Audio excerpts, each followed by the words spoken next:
តទៅនេះខ្ញុំបាទនឹងមានព័ត៌មានមួយចំនួនតាក់ទងទៅនឹងកិច្ចខិតខំប្រឹងប្រែងផ្នែកការទូតដើម្បីឈានទៅបញ្ចប់ចំនួនកម្ពុជាថៃហើយក៏ដូចជាការធ្វើបច្ចុប្បន្នភាពអំពីផលប៉ះពាល់នៃការអំពើឈ្លានពានរបស់ថៃមកលើជនស៊ីវិលហើយនឹងហេដ្ឋារចនាសម្ព័ន្ធស៊ីវិលបាទព័ត៌មានទី1គឺតាក់ទងទៅនឹងវត្តមានរបស់ប្រិសិទ្ធចិនបាទប្រិសិទ្ធពិសេសចិននៅរាជធានីភ្នំពេញអាដាមតេងស៊ីជុនប្រិសិទ្ធពិសេសទទួលបន្ទុកកិច្ចការអាស៊ី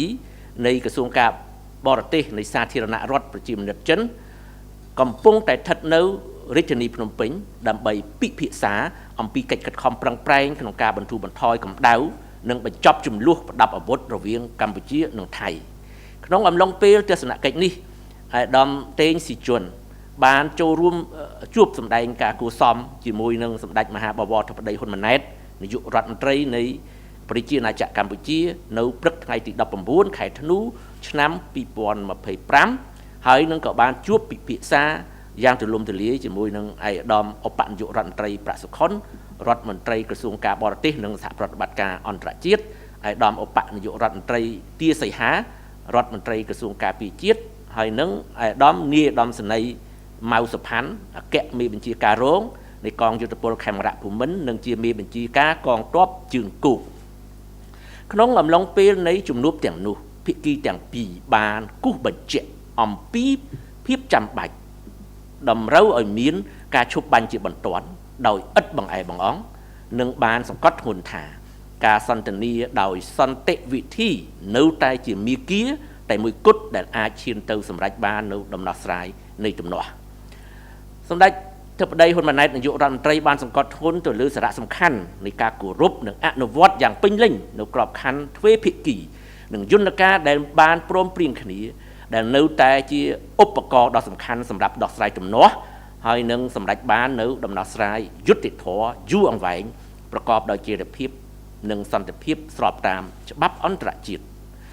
សម្ដេចធិបតីនាយករដ្ឋមន្ត្រីថ្លែងអំណរគុណយ៉ាងស្មោះស្ម័គ្រជូនចំពោះប្រទេសចិនជាពិសេសចំពោះឯកឧត្តមស៊ីជីនពីងប្រធានាធិបតីនៃសាធារណរដ្ឋប្រជាមានិតចិនក្នុងភាពជាអ្នកដឹកនាំនិងកិច្ចខិតខំប្រឹងប្រែងផ្ទាល់ខ្លួនរបស់ឯកឧត្តមដើម្បីស្ដារសន្តិភាពរវាងប្រទេសទាំងពីរក៏ដូចជាដើម្បីរក្សាសន្តិភាពនិងស្ថិរភាពនៅក្នុងតំបន់សម្ដេចធិបតីបានគូសបញ្ជាក់ថាប្រទេសកម្ពុជាបានប្រកាន់ខ្ជាប់យ៉ាងពេញលេញចំពោះបទឈប់បាញ់ចាប់តាំងពីចូលជាធរមានហើយបានប្រកាន់ខ្ជាប់ជានិច្ចផងដែរនៅគោលការណ៍មិនប្រើប្រាស់កម្លាំងនិងដោះស្រាយជំលោះដោយសន្តិវិធីស្របតាមច្បាប់អន្តរជាតិគោលការណ៍នេះនៅតែបន្តធ្វើជាមាគ៌ាសម្រាប់កម្ពុជាក្នុងការអនុវត្តវិធីសាស្ត្រចំពោះស្ថានភាពព្រំដែនកម្ពុជាថៃឯកឧត្តមតេងស៊ីជុនបានបញ្ជាក់ជាថ្មីថាប្រទេសចិននឹងបន្តដើរតួនាទីស្ថាបនាក្នុងការសម្របសម្រួលការសន្ទនារវាងកម្ពុជាថៃក្នុងគោលបំណងលើកកម្ពស់ការដោះស្រាយជំលោះដោយសន្តិវិធីឯកឧត្តមបានសង្កត់ធ្ងន់ថាក្នុងនាមជាមិត្តរបស់កម្ពុជានិងថៃប្រទេសចិនត្រៀមខ្លួនចូលរួមចំណែកក្នុងកិច្ចខិតខំប្រឹងប្រែងទាំងអស់ដែលមានគោលបំណងសម្រេចឲ្យបានបត់ឈប់បាញ់ដោយគ្មានបង្អែបង្អង់ក្នុងការវិលត្រឡប់ទៅរកភាពកសាងទំនុកចិត្តឡើងវិញរវាងប្រទេសជិតខាងទាំងពីរ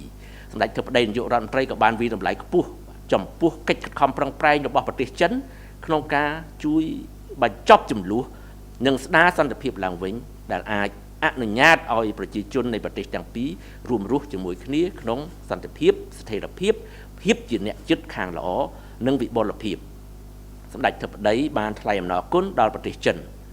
ដែលបានត្រៀមខ្លួនក្នុងការផ្ដល់ជំនួយមនុស្សធម៌ដើម្បីគាំទ្រដល់សហគមន៍ដែលរងផលប៉ះពាល់បាទ Greeting member of the press and all His Excellency Deng Xijun Special Envoy of Asian Affairs of Ministry of Foreign Affairs of the People's Republic of China is in Phnom Penh to discuss effort to de-escalate bring an end to the ongoing armed conflict between Cambodia and Thailand. During the visit, His Excellency Deng Xijun paid a courtesy call on Samdech Maha Bawor Thapadi Hun Manet, Prime Minister of Kingdom of Cambodia, on the morning of the 19 December 2025. He also called on and had extensive discussion with His Excellency Deputy Prime Minister Prak Sokhonn, Ministers of Foreign Affairs and International Cooperation, His Excellency Deputy Prime Minister Tia Seiha, Ministers of National Defense, and General Mao Supan, Deputy Commander-in-Chief of the Royal Cambodian Armed Forces and Commander of the Royal Cambodian Army. During these meetings, both sides underscore the urgent need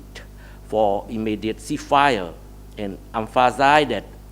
peaceful dialogue remains the only viable path toward resolving differences. សម្ដេចធិបតី Prime Minister emphasized that the importance of fully respecting and implementing agreed bilateral framework and established mechanism which remain essential tool for addressing differences and achieving a fair, lasting, sustainable, and peaceful solution in accordance with international law. On this occasion, សម្ដេចធិបតី expressed his sincere gratitude to China, in particular to His Excellency Xi Jinping, President of the People's Republic of China, for his leadership and personal efforts to restore peace between the two countries and to remain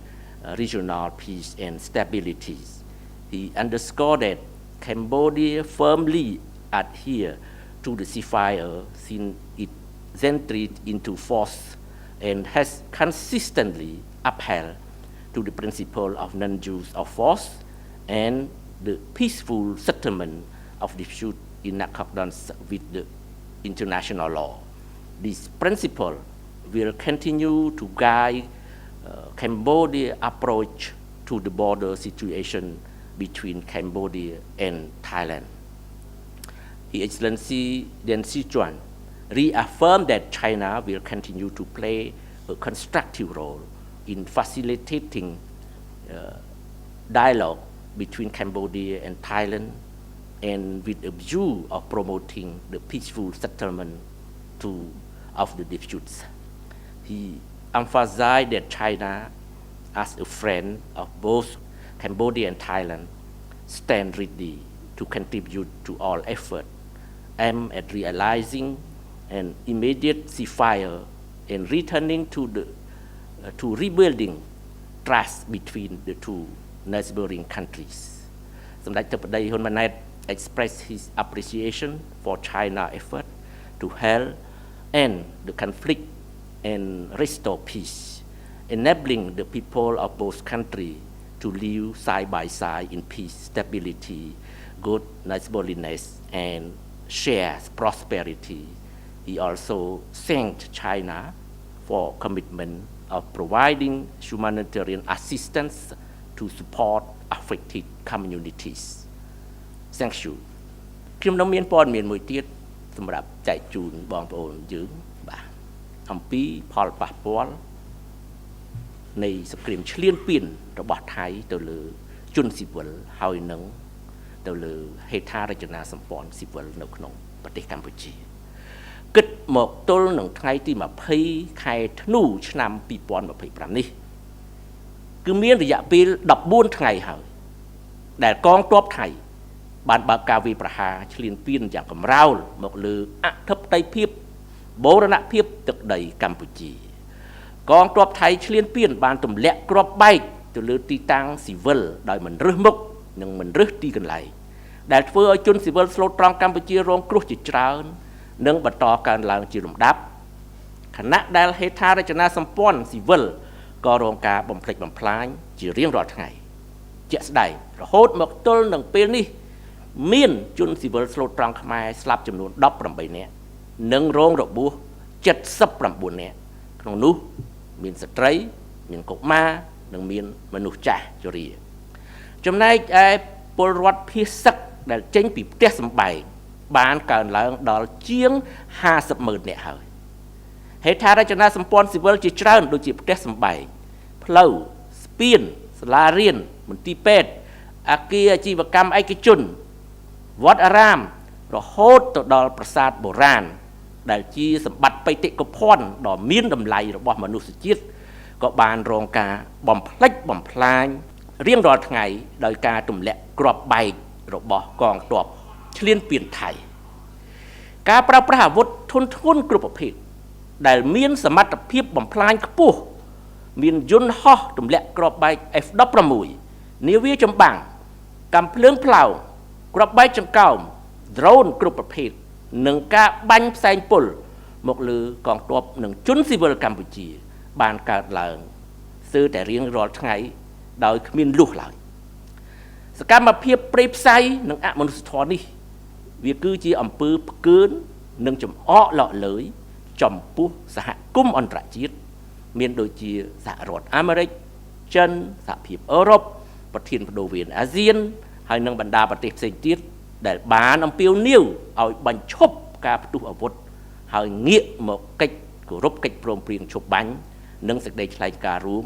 ស្តីពីសន្តិភាពនៅទីក្រុងកូឡាឡំពួរវិញ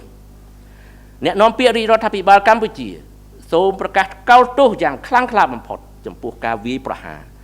យ៉ាងសាហាវព្រៃផ្សៃនិងអមនុស្សធម៌របស់កងទ័ពឈ្លានពានថៃមកលើជនស៊ីវិលស្លូតត្រង់និងហេដ្ឋារចនាសម្ព័ន្ធស៊ីវិលកម្ពុជានិងសូមអំពាវនាវឲ្យសហគមន៍អន្តរជាតិដាក់សម្ពាធទៅលើប្រទេសថៃឲ្យបញ្ឈប់សកម្មភាពបំពានច្បាប់អន្តរជាតិនិងរំលោភសិទ្ធិមនុស្សយ៉ាងធ្ងន់ធ្ងររបស់ខ្លួនជាបន្ទាន់និងបង្ខំឲ្យប្រទេសនេះងាកមករកដំណោះស្រាយដោយសន្តិវិធីជាចាំបាច់អ្នកនាំពាក្យរាជរដ្ឋាភិបាលកម្ពុជាក៏សូមកោតសរសើរនិងថ្លែងអំណរគុណយ៉ាងជ្រាលជ្រៅចំពោះវីរៈកងទ័ពវីរៈកងនគរបាលជាតិដ៏អង់អាចក្លាហានដែលកំពុងតស៊ូយ៉ាងស្វិតស្វាញក្រាញញៀលប្រឆាំងសត្រូវឈ្លានពានដើម្បីការពារបូរណភាពទឹកដី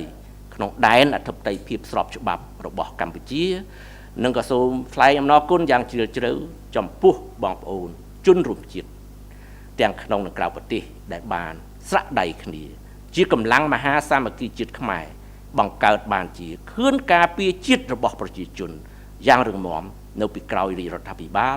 និងវីរៈកងទ័ពដ៏អង់អាចក្លាហានរបស់យើងសូមកត់សម្គាល់ថាពេលនេះសហគមន៍អន្តរជាតិបានយល់កាន់តែច្បាស់អំពីតម្លៃនៃការតស៊ូដ៏ត្រឹមត្រូវរបស់រាជរដ្ឋាភិបាលនិងរបស់ប្រជាពលរដ្ឋខ្មែរដើម្បីការពារបូរណភាពទឹកដីនិងមើលឃើញកាន់តែច្បាស់អំពីអំពើឈ្លានពានយ៉ាងព្រៃផ្សៃអមនុស្សធម៌របស់ប្រទេសថៃដែលបានបង្កវិនាសកម្មធ្ងន់ធ្ងរមកលើជនស៊ីវិលស្លូតត្រង់និងហេដ្ឋារចនាសម្ព័ន្ធប្រទេសកម្ពុជាបើទោះបីជាមេដឹកនាំថៃខិតខំនិយាយភូតកុហកដើម្បីបង្វែរការចាប់អារម្មណ៍របស់សហគមន៍អន្តរជាតិយ៉ាងណាក៏ដោយក៏ពួកគេមិនអាចបិទបាំងការពិតនេះបានឡើយដូច្នេះប្រទេសឈ្លានពានមួយនេះនឹងត្រូវទទួលផលតបវិញសមនឹងអំពើឃោឃៅរបស់ខ្លួនជាក់ជាមិនខានអ្នកនាំពាក្យរាជរដ្ឋាភិបាលកម្ពុជាក៏សូមអំពាវនាវជាថ្មីម្ដងទៀតដល់បងប្អូនប្រជាពលរដ្ឋខ្មែរទាំងអស់បាទសូមប្រុងប្រយ័ត្នចំពោះព័ត៌មានคล้ายៗហើយនឹងការមូលបង្កាច់របស់សារព័ត៌មានថៃដែលជាសង្គ្រាមចិត្តសាស្ត្រដើម្បីភូតកុហកប្រជាពលរដ្ឋថៃខ្លួនឯងផងហើយនឹងដើម្បីបំបាក់ស្មារតីប្រជាពលរដ្ឋខ្មែរក៏ដូចជាបំបែកកម្លាំងសាមគ្គីភាពរឹងមាំរវាងប្រជាពលរដ្ឋនិងថ្នាក់ដឹកនាំរបស់យើងផងទន្ទឹមនឹងនេះក៏សូមជនរួមជាតិប្រុងប្រយ័ត្នផងដែរចំពោះក្រុមជននិយមមួយចំនួននៅក្រៅប្រទេសដែលជាអ្នកបម្រើយ៉ាងសកម្មនៅសង្គ្រាមចិត្តសាស្ត្ររបស់ថៃតាមរយៈការជួយបំពងសម្លេងពីសារព័ត៌មានថៃនិងបង្កើតមាតិកាបំបែកបំបាក់ខ្មែរដើម្បីបម្រើសង្គ្រាមចិត្តសាស្ត្ររបស់សត្រូវឈ្លានពានទឹកដីយើងទៅវិញសូមជនរួមជាតិរងចាំទទួលព័ត៌មានផ្លូវការពីក្រសួងការពារជាតិនិងក្រសួងស្ថាប័នផ្សេងៗទៀតរបស់រាជរដ្ឋាភិបាលបាទសូមអរគុណ As of December 2025, it has been 14 days since the Thai military launched a brutal invasion against the sovereignty and territorial integrity of Cambodia. The invading Thai military has indiscriminately bombarded civilian area and infrastructures, causing numerous Cambodian civilians to suffer and number continue to rise while civilian infrastructures are being destroyed every day. Precisely up to now, 18 Cambodian civilians has died and 79 have been injured, including women, children, and elderly. Meanwhile, the number of displaced civilians fleeing their home has increased to over 500,000. Many civilian infrastructures such as houses, roads, bridges, schools, hospitals, private business buildings, pagoda, and even ancient temples, which are invaluable cultural heritage of humanity, has been continuously damaged by bombs dropped by the invading Thai military. The use of heavy and destructive weapons and equipment such as F-16 fighter jet, cluster bomb, drone, and spraying of toxic gas on the Cambodian military and innocent civilians has occurs every day. Such a vicious and inhumane acts are blatant and insolent acts toward the international community, including the United States of America, the People's Republic of China, the European Union, the Asian Rotating Chair, and other countries that have called for a cessation of hostility and a return to respect for the ceasefire and Kuala Lumpur Joint Declaration. The spokesperson for the Royal Government of Cambodia condemned in the strongest possible terms the barbaric, ruthless, and inhumane attacks launched by the invading Thai military on the innocent Cambodian civilian and civilian infrastructures. We also appeal to the international community to pressure Thailand to immediately stop violating international law and to compel this country to turn to resolve the issue through peaceful means. The spokesperson for the Royal Government of Cambodia also highly value and deeply appreciate the heroic Cambodian armed forces who have continued to stand strong, brave, and steadfast in their fight against the invading enemy to defend the legitimate sovereign territory of Cambodia. In the meantime, the spokesperson also expressed deep gratitude toward fellow Cambodian citizens, both domestic and abroad, who stand united as one, forming a great foundation policy to defend our motherland. Backstopping the royal government and our heroic armed forces, it is worth noting that the international community has now clearly witnessed the just struggle of the royal government of Cambodia and the Khmer people in defending Cambodian territorial integrity, as well as the undeniable proof of the Thai brutal and inhuman acts of invasion that have caused severe destruction to innocent civilian Cambodian and civilian infrastructures. Even though the Thai leadership has been trying to deceive and divert the attention of the international communities, Thailand cannot conceal the truth. Therefore, this invading country will surely have to face consequences commensurate with its atrocities acts. Thank you for your kind attention. ដែលកម្មវិធីរបស់យើងបានដល់ទីបញ្ចប់តែប៉ុណ្ណេះយើងខ្ញុំទាំងពីរនាក់សូមអរគុណនិងសូមគោរពលាតែប៉ុណ្ណេះបាទ